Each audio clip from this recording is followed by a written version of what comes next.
Welcome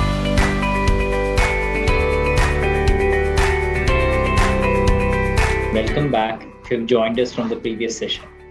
On behalf of IIFL Home Finance, I am pleased to welcome you to the fourth and final Awas Par Samvaad session being conducted in association with the Ministry of Housing and Urban Affairs.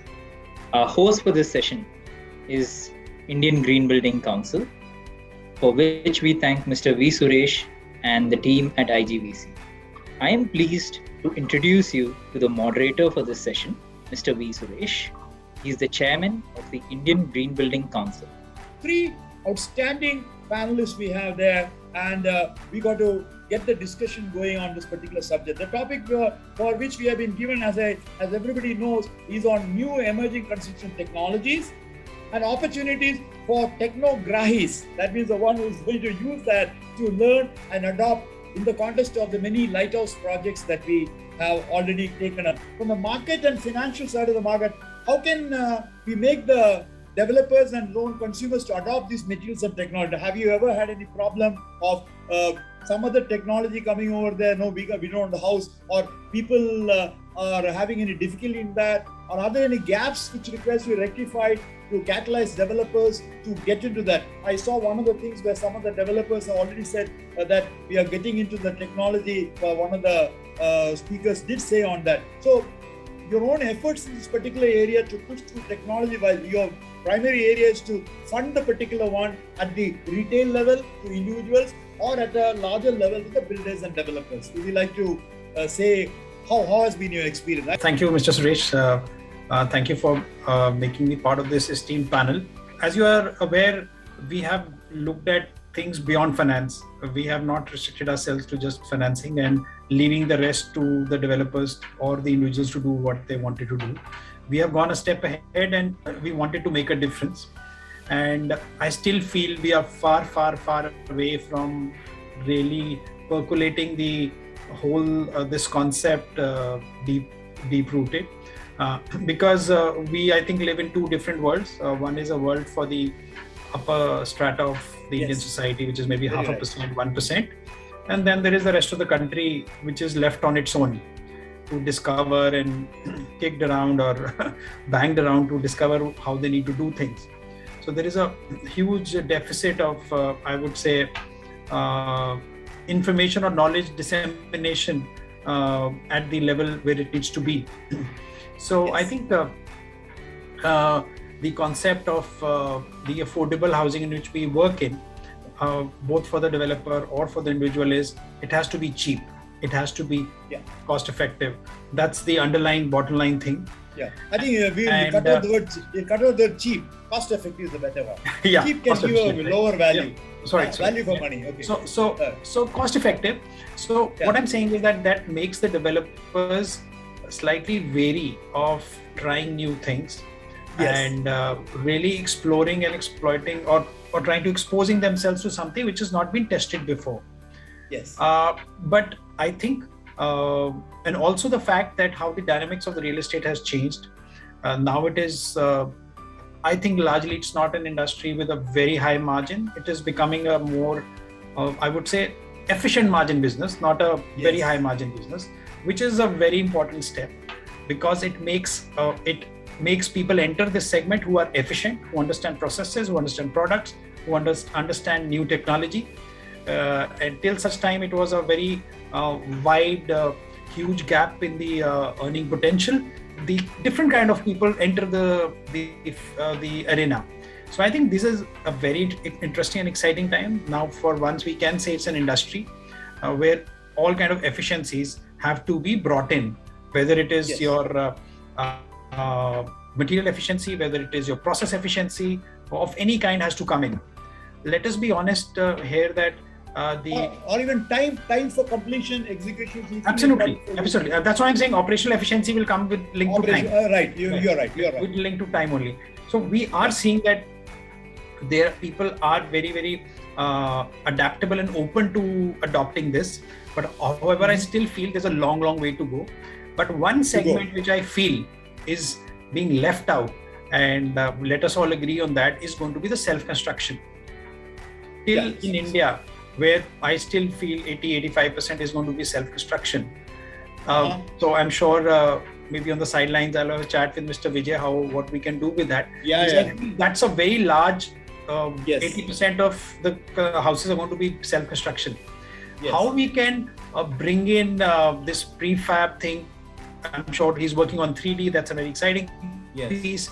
How it can be made cost effective, how it can be brought at an individual level. It's a kind of a mobile kind of a thing. Some people are talking about mobile 3D apparatus to move around and create and move on. Right? So I think that is a huge opportunity, and at the moment that's where we should find more ways and means of covering that up, and that should be wonderful. You brought I think that's a fantastic point I want to build upon. You please continue, sir. I want to build upon that self-construction component is 80%. I'll come on that. So BLC is the one. BLC is the one which needs to be looked at if you really want to solve this. And I'm sure with the technology innovation, we'll find we should find a way to do that. And in creating a financial ecosystem along with certain kind of knowledge dissemination section in terms of competent people down the line who can execute those things as well. Excellent. So capacity building would be a huge component here to be able to execute those projects. So I think the receptiveness is very, very high, and people understand and appreciate this. I don't see there is a challenge on that. But do we have the right solution? I would still say jury's still out. We don't know. Sriram, I think this is the right time I want to turn on to you. Can we ensure that beneficiary-led construction in a large way, other than agency building housing? I wanted to just see how you can make materials, components, and the skilled workforce to be made available. Beneficiaries can get that. So just like you have the public distribution system available for food and other related things, can we think for housing related and building material supermarkets, or like you have the US, the home stores in a large way? India has still not got that into it. We have to go to 20 different shops to get various materials, etc. One thing is, I've been a very strong advocate when it says that housing is very much linked to our culture. So this is something which is very, very important, because we just cannot bring in something from outside and ask our beneficiaries to finally accept it. Because this is exactly why it took me on my travels right from the entry of Asia, that is Turkey, right down to the Indonesia and beyond the Philippines, etc., to just see the various technologies of construction which has been adopted. And here, this is something which I have worked a lot on, is we can not only be talking about scale. Because a good part of our country is not built in scale. I mean, you cannot be talking of 1,000, 2,000, 3,000 houses coming up in one project or something like that. 95% of our development in our country is happening retail. So even I'm telling you, there are small builders. Now, for example, I represent this organization called Kadai. We've got almost 240 chapters. But in these 240 chapters, almost 90% of the chapters are Tier 3 chapters, not even Tier 2 chapters. So this is where the main action is happening. And here I cannot bring in a very fancy technology or something like that, which is going to be having a very high threshold cost. And I cannot ask them to keep repeating the same thing over and over again. There's a very big difference there. So I have actually spent a lot of time in seeing how the various technologies can be adapted in various phases at different scales. So right now, if you look at a monolithic construction by concrete monolithic construction using some sort of a formwork, I'm very much convinced that anyone building even a 20 or 30 apartment project can adopt that, because it's no rocket science. Because 85% of the panels used anyhow in most of the designs are standard panels. It only means that 15% of the panels which has to be reworked on. So similarly, if you look at the various technologies which are available, which have now come out of the LHPs, the Lighthouse projects, right from a 3D panel system or a plasmol system. PLC, what we can do? I gave a lot of 2-3 suggestions to you. They require the products. They require somebody to help them build a house over there. Small contractor or Raj Mistri. Products required for walling material, roofing material.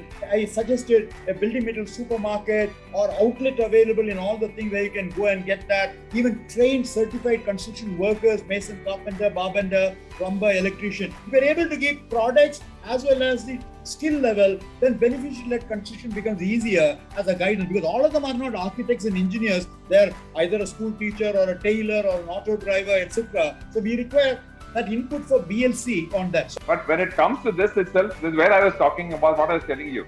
Maybe a 3D panel system or even a flashball system is something which can be a very, very easily, beneficial-led system at all. Very easy. Because, for example, a 3D panel system is so light, anybody can just put the whole thing together very fast. It is, it's absolutely, environment friendly, and people can put it in very easily, very fast. And this can be something which comes with BLC even system. for BLC also, you can use that. Yes, definitely. Okay, definitely. Good, well taken. Now, right from here on the PLC systems itself, again, it depends upon the various zones of our country, the various cultures which are there in our country. Because what happens is everybody is used to be living in a certain sort of a house.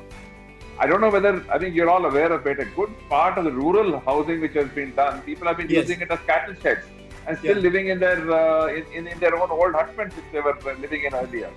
This is something where we need to be understanding what is the sort of life people have been having and what is the sort of homes they want. And we need to be tailoring our technologies which are different for different areas.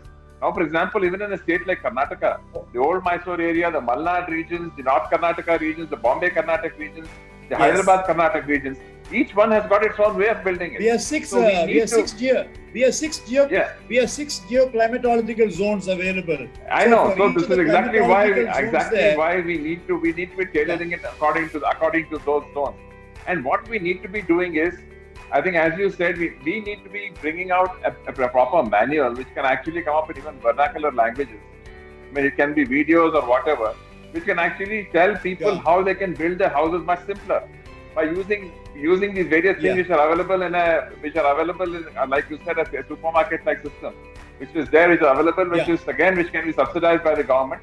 But the technology for that is absolutely simple. I mean, it is something which anybody can do. There's no rocket science in that. Vijay, prefab technology has slowly come in, and the Global Housing Technology Challenge identified all this. Tell me, you leapfrog, your hop, step and jump to get into the 3D construction, 3D monolith construction. So thank you. And I was admiring Monu's ability to have a laser focus on the PMAY is doing what it is doing through a centralized initiative. But the actual action that is happening is in a decentralized manner by the beneficiary-led construction. Correct. How much of the technology has actually reached to them and why it hasn't reached it? Is it because it is too decentralized, too distributed? Yes. And it is too difficult, too much of a retail.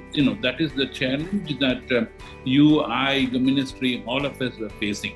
Yeah. Then came the good news as of last December from one of the states, without taking the name of the state, which said, hey, listen, I'm going to do housing for 15 lakh households in the first phase.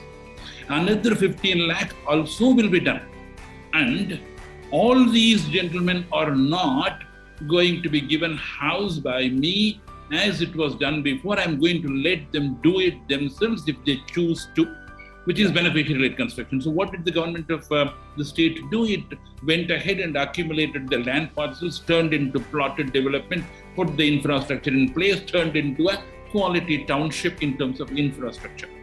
Then they came to us and said, look, I only get about 1.5 lakhs for a beneficiary-led construction from PMAY. And I can bring in another 30,000-40,000 rupees from various sources. That makes it 1.8 lakhs is what is available to me. Now, what is the lowest cost at which you can manufacture the house, make it available to the beneficiary? He can choose whether he wants the size prescribed by the PMAY or he wants to add a couple of more rooms, because each room is a module which I make. The land is given to him. That is what they came to us. And the good news to share with you, Monu, is we brought in the Habitat for Humanity, which has got tremendous amount of experience, and we have designed and are about to deliver houses to the beneficiaries who would like to take the responsibility for their own houses at as low as some number, which probably will be music to your ears. And you correctly said. So how do you help out? You're trying building it up. Yes, how did you help out in terms of components? So what we did was, sir, we just took that housing plan, standardized that into just the 2 boxes to be manufactured at site, no transportation. So all the time that is consumed, all the quality of the compromise in material, the time consumption, all that was resolved by putting a certain number of machines which manufacture these at the site, but caters to the individual beneficiary.